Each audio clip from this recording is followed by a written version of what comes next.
Hello বন্ধুরা, planet of মিস্টিরিয়াসে আপনাদের স্বাগতম। রহস্য, যা উন্মোচন করার কৌতূহল আমাদের সবার মধ্যেই থাকে। রহস্যের উন্মোচন করার জন্যে মানুষ তার সর্বোচ্চ চেষ্টা করে, কিন্তু এমন কিছু রহস্য আছে যার উন্মোচন আজও কেউ করতে পারেনি। আজকের ভিডিওতে এমনই 5টি মিস্টিরিয়াস আর্টিফ্যাক্ট বা রহস্যময় বস্তুর সম্পর্কে কথা বলতে যাচ্ছি। এই আর্টিফ্যাক্টগুলোর রহস্যের সমাধান আজও কেউ করতে পারেনি। অ্যান্টিক্যাথেরা মেকানিজম। 1901 সালে গ্রিসের অ্যান্টিক্যাথেরা উপকূলে একটি জাহাজের ধ্বংসাবশেষ থেকে এই আর্টিফ্যাক্টটি পাওয়া যায়। 1902 সালে আর্কিওলজিস্ট ভ্যালেরিয়ান স্টাইনস এটিকে একটি যন্ত্র হিসেবে চিহ্নিত করেছিলেন। 2005 সালে কার্ডিফ ইউনিভার্সিটির রিসার্চার মাইক অ্যাডমেন্স ও টনি ফ্রিড এই যন্ত্রটির উপরে এক্স-রে টমোগ্রাফি ও হাই রেজলিউশন স্ক্যানিং ব্যবহার করে এই যন্ত্রটির ভিতরের প্রত্যেকটি অংশের 3D ইমেজ তৈরি করে। গবেষণা করে জানা যায় এটি হচ্ছে পৃথিবীর সর্বপ্রথম কম্পিউটার, যা 150 থেকে 100 খ্রিস্টাব্দের মধ্যে তৈরি করা হয়েছিল বলে মনে করা হয়। এই কম্পিউটারটির দ্বারা গ্রহ নক্ষত্রের সঠিক স্থান নির্ধারণ করা হতো ও এটিকে ক্যালেন্ডার হিসাবেও ব্যবহার করা হতো বলে জানা যায়। অ্যান্টিক্যাথেরা মেকানিজম তৎকালীন সময়ের সভ্যতা থেকে অনেক বেশি উন্নত একটি প্রযুক্তি ছিল, যা বিগত 2000 বছরের মধ্যে আর কেউ আবিষ্কার করতে পারেনি। তৎকালীন সময়ের লোকেরা এই ধরনের যন্ত্র আবিষ্কার করার জ্ঞান কোথা থেকে পেল তা সত্যি অবাক করার মতো। রোজেটা স্টোন।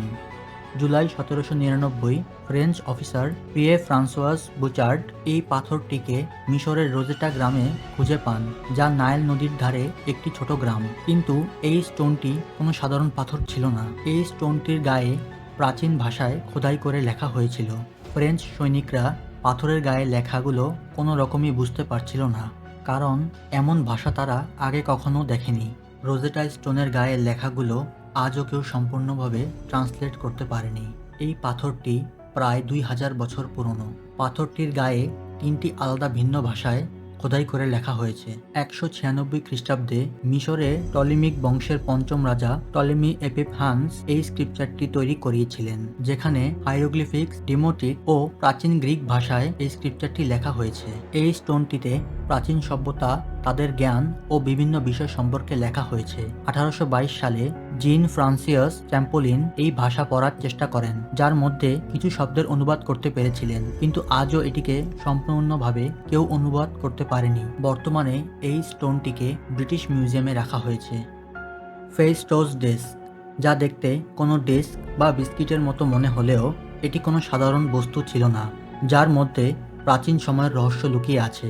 1908 সালে গ্রিসের ক্রেট দ্বীপে একটি প্রাচীন শহর খোদাই করতে গিয়ে এই ডিস্কটি পাওয়া যায়। শহরটির নাম ছিল ফেইস্টোস, তাই এই ডিস্কটির নাম ফেইস্টোস ডিস্ক দেওয়া হয়। মাটির ক্লে তৈরি ডিস্কটির মধ্যে প্রাচীন ভাষায় কিছু শব্দ খোদাই করে লেখা হয়েছে, যা 4000 বছর পুরনো। ফেইস্টোস ডিস্কটি অনেক রহস্যময় একটি বস্তু। ডিস্কটিতে 241টি প্রাচীন শব্দ উল্লেখ করা আছে, যার মানে এখনো কেউ খুঁজে বের করতে পারেনি।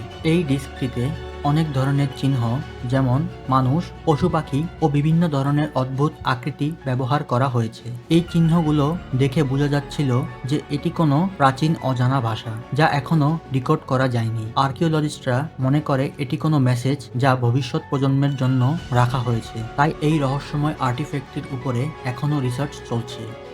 The London hammer. আমরা সবাই বইতে পড়েছি যে মানব সভ্যতা কখন লোহার ব্যবহার ও এর বস্তু তৈরি করা শিখেছে, কিন্তু এই লন্ডন হ্যামার এমন একটি রহস্যময় আর্টিফ্যাক্ট যা মানব ইতিহাসকে সম্পূর্ণভাবে বদলে দেয়। এই হাতুড়িটি দেখতে সাধারণ মনে হলেও এটিতে অনেক বড় একটি রহস্য লুকিয়ে আছে। এই আর্টিফ্যাক্টটি বৈজ্ঞানিক, পুরাতত্ত্ববিদ ও ইতিহাসকারকদের অবাক করে দিয়েছে। 1936 সালে আমেরিকার টেক্সাসে লন্ডন নামের একটি ছোট শহরে একটি পাথরের মধ্যে এই হাতুড়িটি পাওয়া যায়। দেখে মনে হবে যে একটি হাতুড়া পাথরের মধ্যে আটকে আছে, কিন্তু অবাক করা বিষয় হচ্ছে পাথরটি 40 কোটি বছর পুরনো, যার মধ্যে এই হাতুড়াটি পাওয়া গেছে। পাথরটি এতই পুরনো যে মানুষ তো দূরের কথা, ডাইনোসরও তখন ছিল না। তাহলে প্রশ্ন আসে যে এই হাতুড়িটি পাথরের মধ্যে কিভাবে এলো? হাতুড়িটির কাঠগুলো সম্পূর্ণভাবে কয়লায় পরিণত হয়ে গেছে। হাতুড়ির শক্ত ধাতুটি 96% লোহা দ্বারা প্রস্তুত, যা অনেক শুদ্ধ লোহা। এই ধরনের লোহা শুধুমাত্র আধুনিক পদ্ধতিতেই তৈরি করা সম্ভব। কিন্তু এই হাতুড়িটি কে তৈরি করেছে ও এটি পাথরের মধ্যে এত আগে কিভাবে এলো তা আজও একটি রহস্য রয়ে গেছে। Baghdad battery. আমরা সবাই জানি যে বিদ্যুতের আবিষ্কার হয়েছে বেশি সময় হয়নি।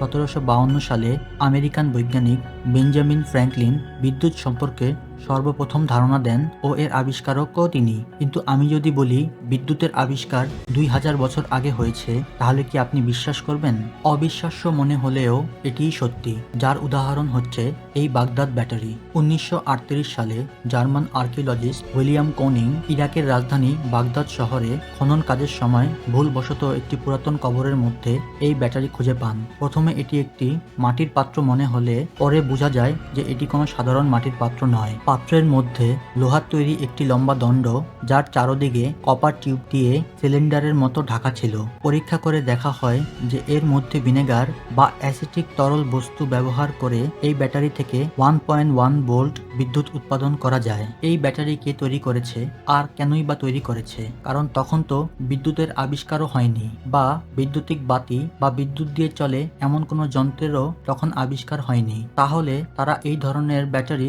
তৈরি করার জ্ঞান কোথা থেকে পেল? এর উত্তর এখনো কেউ খুঁজে পায়নি। আজ এই পর্যন্তই।